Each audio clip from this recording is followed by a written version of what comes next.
Hello everybody and welcome. In this video I'm going to show you how to check software version for your earbuds EARFUN Air 2.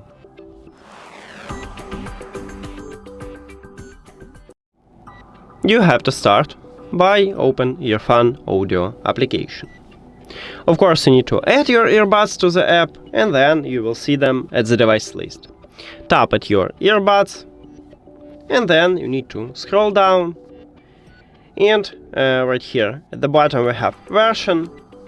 Click at the so firstly you can check right here software version or firmware version because it's the same, or you can click at the software version and check for updates, and also right here you have your current version. That's it.